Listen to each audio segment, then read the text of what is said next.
Hello everyone, welcome back to the channel. तो कैसे हो आप लोग? अगेन द स्काई सुप्रीम के न्यू एपिसोड में आप सबका स्वागत है। अगर आप लोगों ने प्रीवियस एपिसोड नहीं देखा तो देख लेना, देख लिया है तो अच्छी बात है। तो फिर चलिए अब इसको हम स्टार्ट करते हैं। तो एपिसोड के स्टार्टिंग में हम टैन्यू को देखते हैं जो कि अभी भी कल्टीवेट कर रहा था ताकि वो अपने लेवल को और भी ज्यादा बढ़ा पाए। अब यहाँ से सीन शिफ्ट होके दूसरी तरफ हमें एल्डर जैंग के ब्रदर को दिखाया जाता है जो कि सुआन युआन जनरल के पास में आए थे और हम देखते वो कहने लगते हैं लीडर यहाँ पे कुछ बुरा हुआ है। उनकी बातें सुन के दूसरी तरफ वहाँ पे सुआन युआन जनरल कहने लगते हैं मैं जब अपने आर्मी के साथ में सिटी में वापस आया तब मुझे पता चला कि सीमा योंग और उसकी आर्मी ने यहाँ पे बहुत कुछ किया था। मैं तो खुश हूँ कि तुम सेफ हो। उनकी बातें सुन के दूसरी तरफ वहाँ पे एल्डर जैंग के ब्रदर कहने लगते हैं मास्टर ये बात नहीं है, इससे भी बहुत बुरा हुआ है। मैं यहाँ पे टैन्यू की बातें कर रहा हूँ तो मुझे लगता है कि टैन्यू अब नहीं रहा। अब उसकी बातें सुन के दूसरी तरफ वहाँ पे सुआन युआन जनरल कहने लगते हैं क्या टैन्यू, मुझे याद आया, सच में ये बहुत ही ज्यादा टैलेंटेड था। उस वक्त इसके पास में एल्केमी स्किल भी बहुत ही अच्छे थे और उसने तो एक हाई ग्रेड का पिल भी रिफाइन किया था। सच में टैलेंटेड बंदा था, बट मैंने सोचा नहीं था कि वो सिटी के अंदर आके ऐसे मारा जाएगा। उनकी बातें सुनते दूसरी तरफ हम देखते वहाँ पे एल्डर जैंग के ब्रदर कहने लगते हैं मास्टर टैन्यू एक नॉर्मली एल्केमिस्ट नहीं, वो तो यहाँ पे हाई ग्रेड का इमोर्टल एल्केमिस्ट है। वो तो यहाँ पे हाई ग्रेड का इमोर्टल पिल भी रिफाइन कर सकता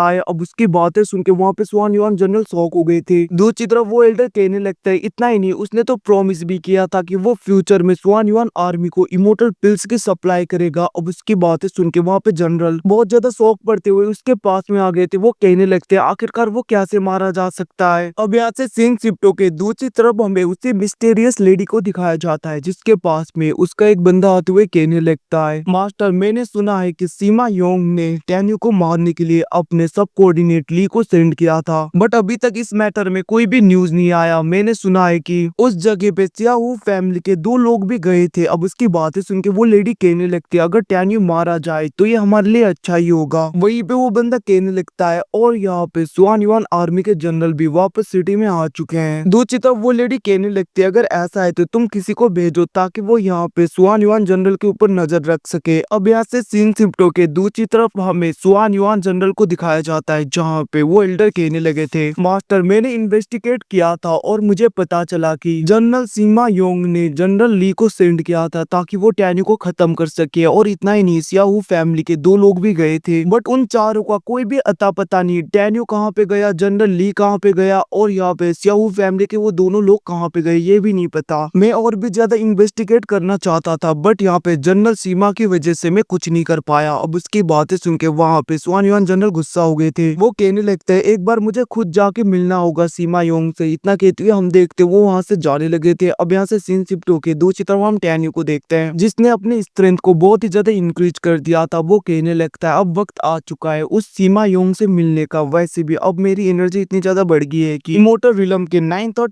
10th लेयर वाले लोग भी मेरे आगे कुछ नहीं कर पाएंगे। वहीं पे यहाँ से सीन शिफ्ट होके दूसरी तरफ हम जो सियाओ को देखते हैं जिसके रूम में अभी भी वहाँ पे सिस्टर सू के बहुत ज्यादा फोटोज थे और वो अपने बेड में सोचते हुए पता नहीं क्या क्या सपने देख रहा था। तभी उस जगह पे टैन्यू आ जाता है जो अपने स्पिरिचुअल पावर का यूज करते हुए उसे जगाता है। अब वहाँ पे जैसे चू सियाओ टैन्यू को देखता है वो खुश होते हुए कहने लगता है बॉस आप जिंदा हो, मुझे पता था आप जिंदा हो। टैन्यू कहने लगता है तुम मुझे बता सकते हो अभी यहाँ पे सिटी के हालचाल कैसे हैं? वहाँ पे चू सियाओ कहने लगता है बॉस आपके जाने के बाद में हमारे जितने भी शॉप थे, मतलब की कॉमर्स ऑफ चैम्बर के, हमारे पवेलियन के जितने भी दुकानें थे वहाँ पे इमोर्टल पिल सप्लाई होना बंद हो गया। इतना ही नहीं, सीमा योंग के आर्मी ने पूरे सिटी को इनडायरेक्टली अपने कंट्रोल जैसा कर लिया है, मतलब कि ज्यादातर वो लोग इधर उधर फैले हुए हैं जिसकी वजह से मैं भी इस मेंशन से बाहर नहीं जा सकता और मैंने यहाँ पे सुको बहुत हुआ देखा नहीं। टैन्यू कहने लगता है चू सियाओ तुम्हारे लिए कुछ काम है अब मेरे पास में। यहाँ से सीन शिफ्ट होके हमें नेक्स्ट डे का टाइम दिखाया जाता है जहाँ पे चू सियाओ कपड़े लगाते हुए, मतलब कि खुद को छिपाते हुए पवेलियंस के अंदर जा रहा था जहाँ पे वो कहने लगता है इसमें जो कुछ भी हब लिखा है सब मुझे दे दो, इसके बदले में जितने भी स्पिरिचुअल स्टोन चाहिए इस रिंग के अंदर है। अब हम देखते उसे वो बंदा ध्यान से देख रहा था बट वो जैसे उस स्पेस रिंग को देखता है उसके अंदर जो स्पिरिचुअल स्टोन्स थे उसको वो देख के पूरी तरीके से शॉक हो जाता है। वो कहने लगता है प्यारे गेस्ट आप चिंता मत करो, आप जो कुछ भी कहोगे मैं सब देने के लिए तैयार हूँ। इतना कहते हुए हम देखते हैं वहाँ पे वो बंदा सब कुछ वहाँ पे उसे देने लगता है। ऐसा ही कर करके चू सियाओ हर एक पवेलियन पे जा रहा था और हर एक को वहाँ पे स्पिरिचुअल स्टोन देते हुए बहुत ज्यादा पिल्स हर्ब्स खरीद खरीद रहा था। ये सब कुछ करके हम देखते चू सियाओ वहाँ से जाने लगता है, जहाँ पे एल्केमी गिल्ड का एक बंदा उसे देख लेता है। वो कहने लगता है आखिरकार ये बंदा इतने ज्यादा पिल्स को क्यों खरीद रहा है, इतने ज्यादा हर्ब्स को। वहीं पे दूसरी तरफ हम चू सियाओ को देखते हैं, जो कि टैन्यू के पास में आ गया था। वो कहने लगता है बॉस आपने जो कुछ भी कहा था मैंने वैसा ही किया। वो लोग ऐसे ही बातें कर रहे थे, तभी हम देखते वो बंदा आ गया था एल्केमी गिल्ड का। वो कहने लगता है टैन्यू ओ तो तुम अभी तक मरे नहीं, बट तुम चिंता मत करो, आज मैं तुम्हें खत्म करूंगा। इतना कहते हुए हम देखते वो वहाँ पे बहुत ही ज्यादा गुस्से में आगे बढ़ने लगता है, बट वहाँ पे टैन्यू एक छोटे से पत्थर का यूज करते हुए उसके अंदर अपने ट्रू फ्लेम को डाल के उस बंदे के ऊपर अटैक कर देता है, जिसकी वजह से हम देखते वहाँ पे स्पिरिचुअल पाइथन आ गया था जो उसे घेर लेता है। वो बंदा उस ट्रू फ्लेम में जलने लगता है। फिर भी हम देखते वो अपने स्वॉर्ड का यूज करते हुए छूटने की कोशिश कर रहा था, बट वहाँ पे वो अटैक बहुत ज्यादा पावरफुल था, क्योंकि ट्रू फ्लेम से बना हुआ वो पाइथन फिर से उसे पूरी तरीके से पकड़ के उसके ऊपर अटैक करके नीचे गिरा देता है। हम देखते वो बंदा बहुत ज्यादा इंजर्ड हो गया था। टैन्यू उसे नहीं मारता। वो कहने लगता है अभी भी तुम्हें कुछ कहना है। दूसरी तरफ चू सियाओ कहने लगता है मेरे बॉस तुम जैसे छोटे मोटे कुत्तों को नहीं मारते, तुम भागो यहाँ से। अब हम देखते वो बंदा डर के मारे जा रहा था, तभी वहाँ पे सीमा योंग आ गया था, उसके साथ में दूसरा जनरल भी था, और ऐसे ही वहाँ पे दूसरे जनरल्स भी आ गए थे। वो सब लोग कहने लगते टैन्यू तुम अभी तक जिंदा हो, और इतने मंथ तक तुम कहाँ पे गायब थे, तुम हम सबसे छिप रहे थे। वहीं पे दूसरे उन 3 जनरल को दिखाया जाता है। आपको पता होगा प्रीवियस एपिसोड्स में जब यहाँ पे टैन्यू के ऊपर दूसरे अटैक करने के लिए आए थे, तब ये तीनों जनरल टैन्यू के हेल्प के लिए आए थे। तब टैन्यू ने प्रॉमिस किया था कि इन सबको वो इमोर्टल पिल सेल करेगा। अब हम देखते वो जनरल्स कहने लगते तुमने अपने प्रॉमिस को कैसे ब्रेक किया, तुमने प्रॉमिस किया था कि तुम हमें इमोर्टल पिल्स दोगे टैन्यू, अगर तुमने पिल्स नहीं दिए तो ये तुम्हारे लिए अच्छा नहीं होगा। अब उनकी बातें सुनकर टैन्यू कहने लगता है ओ तो तुम लोगों को यहाँ पे इमोर्टल पिल्स चाहिए। ये सब कुछ कहते हुए हम देखते वहाँ पे टैन्यू कह रहा था तुम लोगों ने तो मेरी बहुत ज्यादा हेल्प की थी ना, मुझे पता है। इतना कहते हुए हम देखते वो वहाँ पे अपनी स्पेस रिंग को निकालता है। वो कहने लगता है इसके अंदर बहुत ही ज्यादा इमोर्टल पिल्स हैं, बट मैं तुम लोगों को दूंगा नहीं, और मैं तुम लोगों को लास्ट चांस देता हूँ, तुम लोग यहाँ से निकल जाओ वरना तुम लोगों के लिए अच्छा नहीं होगा। बट हम देखते वहाँ पे वो तीनों जनरल बहुत ज्यादा गुस्सा हो गए थे, और वो लोग टैन्यू के ऊपर अटैक करने के लिए उसकी तरफ बढ़ने लगते हैं, जिसको देख के टैन्यू कहने लगता है चू सियाओ ध्यान रखना कोई भी यहाँ पे बच के जाने ना पाए। इतना कहते हुए हम देखते टैन्यू भी फाइट करने के लिए पूरी तरीके से तैयार हो गया था। वहीं पे हम देखते दूसरे लोग तो अटैक करने के लिए आ गए थे, बट एक जनरल अपने लोगों को रोकते हुए अटैक नहीं करता। वहीं पे टैन्यू कहने लगता है मैंने तुम लोगों को मौका दिया था, बट ऐसा लग रहा है तुम लोगों को समझ नहीं आ रहा। इतना कहते हुए हम देखते टैन्यू वहाँ पे गुस्से में अपने एनर्जी को रिलीज करता है, और हम देखते इसी के साथ में एपिसोड खत्म हो गया था। Thanks for watching, bye see you again guys, मिलते हैं अगले एपिसोड में, तब तक के लिए अपना ख्याल रखना।